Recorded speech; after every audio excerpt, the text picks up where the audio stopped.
Hello, friends, and welcome to Small Business Wednesday. I'm your host, Kerry, Knoll, and thank you so much for tuning into today's episode, Why Content Marketing is Critical for Small Businesses. If you're watching this on YouTube, please hit that subscribe button and bell notification. If you like this video and get some good value out of it, please hit the like or thumbs up as well, whether you're watching this on YouTube, LinkedIn, or on Facebook. As always, feel free to share this with anyone who might benefit from it or find it of interest. And please leave me a comment, even if you just want to say hi. So I'm going to hop on in and get started here. So why content marketing is critical for small businesses. It increases your ROI. 62% less to use content marketing than traditional methods, right? So it costs you 62% less to do this, roughly. So that's a big factor in increasing your ROI because you're spending less to produce the results that you're hoping to gain from doing the marketing in general.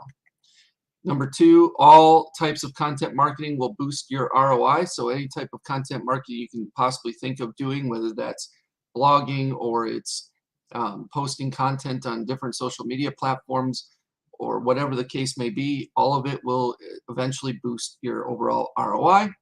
Email marketing is particularly effective in increasing your ROI. So of course, we talk about email all the time because it's still the primary sales channel. And email marketing and having an email list in your business is absolutely vital.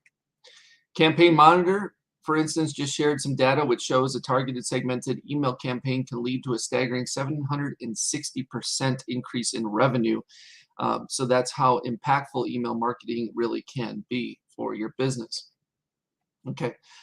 Allows you to promote without selling, I should say, right? So consumers hate being sold to, should be an E in there. Of course, nobody likes being sold, especially when they know they're being sold, so therefore they don't like it.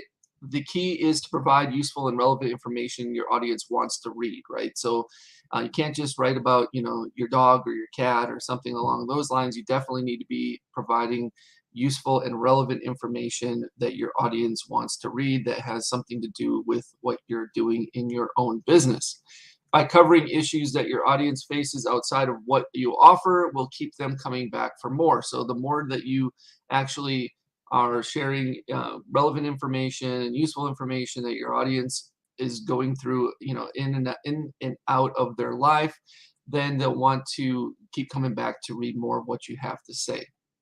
And then increasing the likelihood they will make a purchase from you, right? So this, when you're promoting content, and they're getting some good value out of it, then they're more likely to come back and want to make a purchase, whether it's buying a product or a service from you. You can use it to build up brand trust, right? So users often cite that trust is an important factor when making purchase decisions. In fact, it's probably almost the #1 factor, especially nowadays when you can easily hop on the internet and do all kinds of research, read reviews, etc.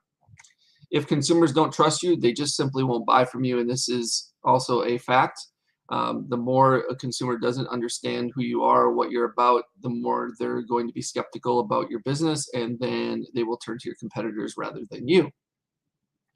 It's the best way to build up trust with content marketing is to use a blog, right? So again, writing out articles and or blog posts that you can post regularly to your website through a blog is going to be one of the major ways that you're going to draw in your ideal audience from various sources, whether that's through emailing them or through Google searches or from social media posts, etc., to build up your brand trust. And then a study by SMX East shows that 73% of consumers prefer to get information about a brand through articles and blogs rather than through advertising. And I think that's pretty obvious. I mean, most people would prefer to, again, get good quality information, feel like they've gotten some good value, understand that the business is wanting to help the consumer or the person more than they are trying to actually make a sale. And therefore, it just makes a lot of sense that most people would prefer to, get their information about a brand through articles and blogs versus getting it through advertising. But that doesn't mean ads don't work. They absolutely do. So we're not saying that you shouldn't be doing advertising and doing content marketing only. We're just saying these are the reasons why content marketing is so critical for small businesses to build an audience. And then, of course, this is helping you grow your audience, right? If you are producing high quality content, your audience is more likely to share it.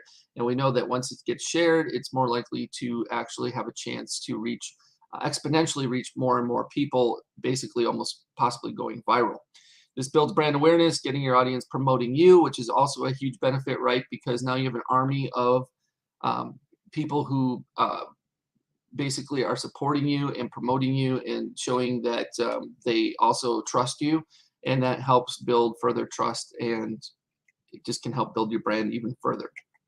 Your content marketing can draw in new leads, customers for months, even years after it's been published, and this is so true, especially even to this day, with whether it's articles and blogs on your website with Google, or it's actually like YouTube videos that are out there, that once you've made them, they're out there almost forever, and if they've been keyworded to a specific, set of keywords to the point where people are looking for that stuff, that those videos will be there infinitely, essentially, until YouTube disappears or there's something else that's better and badder than YouTube. So this is why YouTubers like to build content like this to draw in those new leads, customers, because they know that stuff is going to be evergreen forever and ever and ever, essentially. You will need a good strategy to ensure you get the results you are looking for, right? Of course, because when you do decide to do more content marketing, you really do need to know what your hot button issues are with your audience, what you're going to actually talk about, how you're going to position yourself. Then you're going to have to decide, how much content you're going to put out per week, per day. Which social media outlets are you going to be posting stuff to? Are you going to be blogging? Are you going to be doing video? Are you going to be doing both? I mean, all this is part of the strategy you'll need to have and to ensure you get the results you're actually looking for. All right, so also when it comes to content marketing, it will boost your SEO. Content marketing improves your search engine visibility naturally, because the more that you don't try to do specifically SEO hacks and tactics that we used to do years ago, the more Google actually gives you love and wants to index your site and your results. Publish useful content frequently will positively impact your SEO. So if you are publishing more often, you will get better results in the SEO. It's just a given. And this is due to a fact that's coming up here, but 20% of enterprise marketers publish content multiple times per week. 20% even publish daily, and that should be no surprise.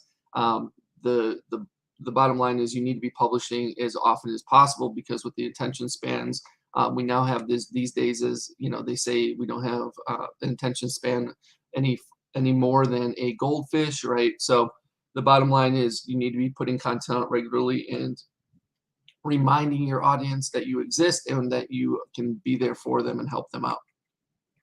So posting frequently tells search engines your site is active, right? So this makes the most sense too, because the more that you post on your site, the more Google gets notified, then comes back to index and spider and crawl your website so that it can add those new found articles and blogs to its indexing inside of Google. And this is the one thing search engines look for when displaying websites in search results, like I just said. So this is pretty much the number one thing when it comes to search engines, when they decide what they're going to index, how high they're going to index it, whether you're going to make page one or not, and whether you're going to be in the top 1 or 2 results or not. All these factors play into this. And it's mostly just being active and publishing new content on a regular basis consistently. That's the key word, being consistent. You can also boost your SEO by including keywords in your content, obviously, but you don't want to keyword stuff your articles. It's definitely not to your advantage to do so, because the spider bots can basically determine whether or not you are keyword stuffing. And honestly, sometimes if you overdo it, it will actually hinder the search results for you and deter Google from actually indexing your site or pages. So you definitely don't want to do that, but you do want to sprinkle in your keywords, whether they're short tail or long tail, depending on what you're doing, throughout your content here and there, to make sure that it makes sense for the specific amount of words. There's usually a ratio that goes along with that. I wish I knew that specific number right now, but I remember in the old days It was a specific number of regular text to keywords is what you wanted to really shoot for. And I'm sure if you go out and Google that, you could find out exactly what that ratio looks like. That's it. That's all I have for you today. Any questions, if you have them, please leave them. I'd be happy to answer them for you in a timely manner as soon as I possibly can. If you are watching this live right now and you have a question, feel free to post it. I'll do my best to answer it. If not, even if you don't have a question, I'd love to hear from you, even if you just want to say hi. So I appreciate you guys again for showing up as always. And if you are watching this on YouTube, please hit that subscribe button and bell notification. And if you did like this video and got some good value out of it, please hit the like or thumbs up as well. I'd really appreciate that. Feel free to share this with anyone who might also benefit from it or find it of interest. And again, leave me a comment, even if you just want to say hi. So I hope you have a great rest of your day. We'll see you right back here real soon. Take care.